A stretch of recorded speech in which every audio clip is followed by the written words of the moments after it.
All right, ladies and gentlemen, my people, how are you doing and how is the weather for your own area on this beautiful morning? Happy New Week. Chelsea fans, carry seat, confront, let us dissect one or two matter we be saying a talking point around our football club. Help me tap the like button, comment one or two, share this video, let us dive into it, subscribe to my channel. ASAP!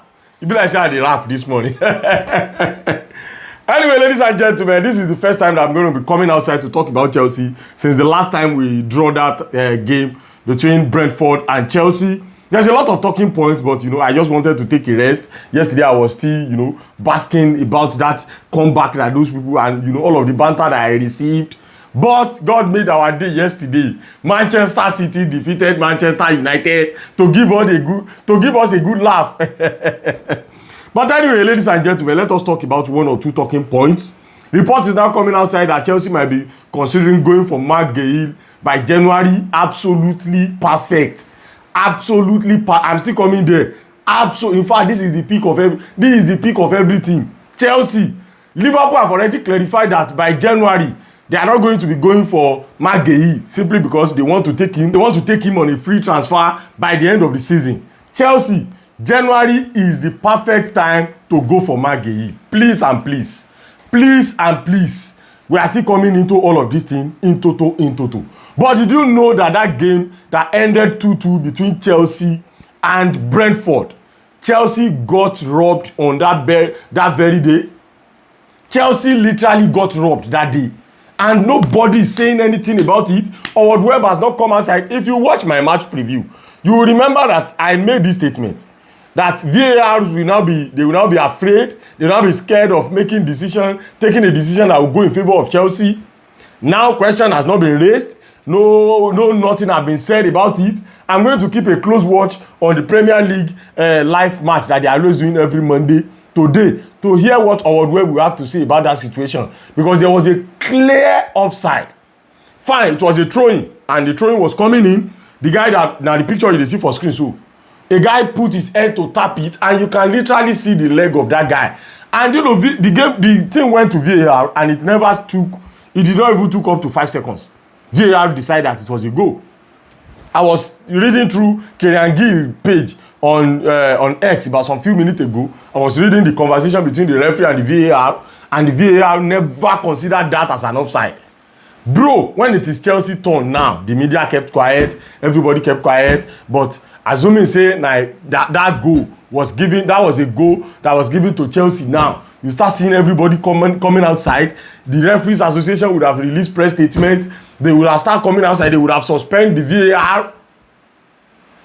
Come on, this is absolutely unfair, bro. The agenda against this club is becoming more clearer and clearer on a daily basis.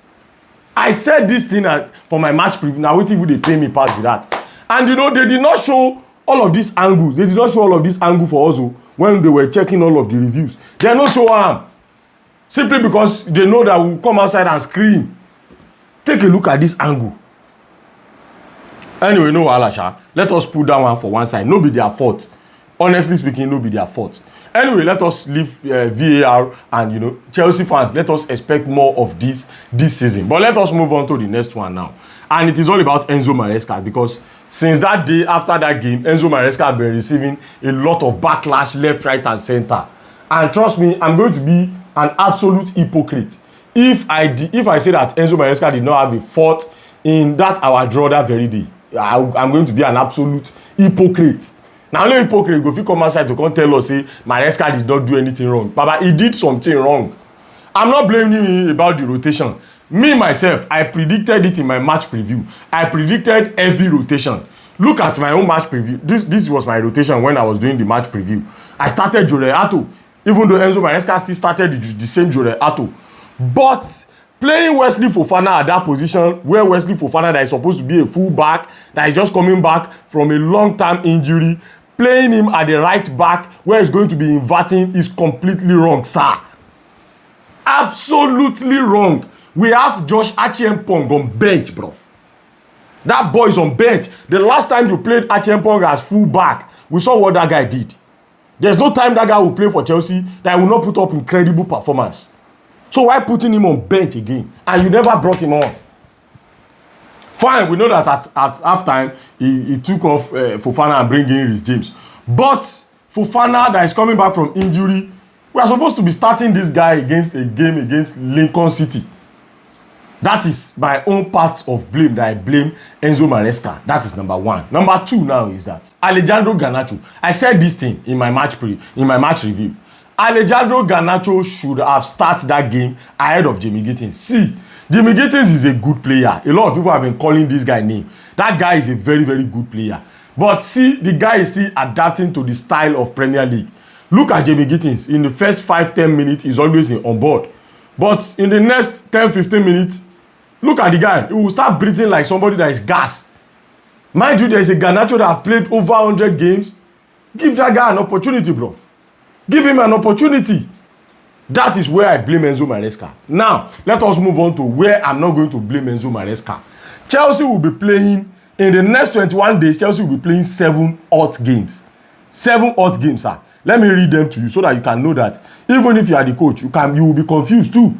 First of all, Chelsea will be playing away against Bayern Munich. Secondly, away against Manchester United. Number 3, away against Lincoln.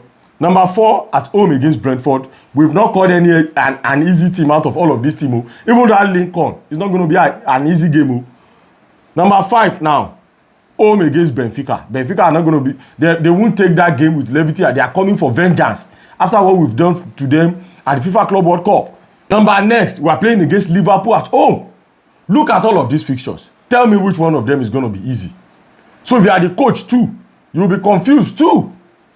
But me, I don't already state where I think Enzo Maresca made the mistake. You should have started at least, even if it is Malo Gusto or Achempong in that game. That is number 1. Number 2 now is up front. You should have been Alejandro Garnacho. Maybe at the end of the day, we might not even need bringing all this Kopama that we later end up bringing. Anyway, those are my own. I'm not blaming Enzo Maresca when it comes to, the rotation that I did, but I'm blaming him when it comes to 1 or 2 decisions that I made in the process of his rotation. Anyway, let us leave that one for one side. That one has come and gone. I'm talking about that one right now simply because I've not made any video about this matter since Chelsea played that game. Now, moving on now. There's this matter we be saying down the trend since all of this while about Noni Madueke. And I made a video about this on FB yesterday. Some people are saying that Chelsea have made a big mistake for selling Noni Madueke. And I've been asking myself, mistake how? Chelsea made mistake for selling Noni Madueke. How? Madueke wanted to leave the club. Chelsea never wanted to sell him. He wanted to leave the club. And I understand for Noni Madueke too, because I'm not going to blame him. If I'm Madueke, exactly what he did is what I'm going to do. Because the guy wanted he wanted a fresh start. It's just like the guy want to create a revolution for himself. He want to start again afresh. He want to take football seriously. And that's what the guy is now doing at Arsenal. He's now taking his life seriously. So I don't blame him for requesting that he wanted to leave. And I would never ever blame Chelsea for selling him. We don't short, we sell him for a good amount of money. I will never blame Chelsea. Even if Madueke let him win 50 Ballon d'Ors at Arsenal. I have zero blame for Chelsea for selling Noni Madueke. Make that one clear where first. Make it sink into everybody's head. Number 2 now is onto Alejandro Garnacho. I've been seeing a lot of people blaming this guy, saying that he was there in front of that guy that scored the equalizing goal and he never tracked back. He was just sleeping. First of all, I want to clarify that whoever is making this statement must be a Manchester United fan that is just faking to be a Chelsea fan that are trying to hate on Alejandro Garnacho. There is zero blame for that guy after that game. Zero blame. Fine, that guy find himself around that area where Fabio Carvalho took the goal, but it was not his fault. You did not blame Chelsea defense that about 5 or 6 of them were together. About 5 or 6 of them were together in one place without spreading themselves. You did not blame them, but instead you want to blame Alejandro Garnacho. That is absolutely wrong. If you are part of the Chelsea fans that are dragging Alejandro Garnacho for this, please repent. Anyway, on the final note now, one last thing that I observe about that Chelsea game against Brentford that I think Chelsea really need to work on is our defense line. And I want to say this about Chelsea board. I hope they've not made a big mistake for not signing somebody to come in to stand the gap for Leverkusen. If you look at that Chelsea defense, I'm not castigating them. They are trying their best. Tosin is trying. Chalobah is also trying. At least I saw the 1 or 2 moves that Chalobah made in that game. But there is a lack of leadership at Chelsea defense presently. It is just the reality. Nobody is keeping a close watch to the box. Nobody is calling them to, calling the attention of everybody to in the box. If Levi Kowi were to be in that game, you won't tell me that guy, that Fabio Carvalho, will be alone. Kowi will make sure that everybody is organized. Nobody is organizing them in the 18. Nobody is organizing. So there is a little bit of leadership that is lacking in that Chelsea defense. Nobody is calling anybody to order. Say, guy, come down here. Nobody is castigating. Nobody is screaming on anybody. They are just there. Nobody, and I'm afraid. Because look at all of these fixtures, playing Bayern Munich, playing Manchester United, Benfica, Liverpool, Brighton. Anyway, ladies and gentlemen, it is what it is. Let me know what you guys think. But that report that I'm hearing this morning that Chelsea might be considering going for Maguire is the best result. We can throw a 10 million or a 15 million pounds to Crystal Palace after all the 6 more months for the guy. We can throw just a 10 or 15 million to Crystal Palace, and they might consider, let them start thinking if they will sell or not. Anyway, ladies and gentlemen, let me know what you guys think about all of this matter. If you have not liked, please like. I beg, like. Subscribe to the channel. We are on the way to 40,000 subscribers before December. Let me know what you think, and I'll see you guys later.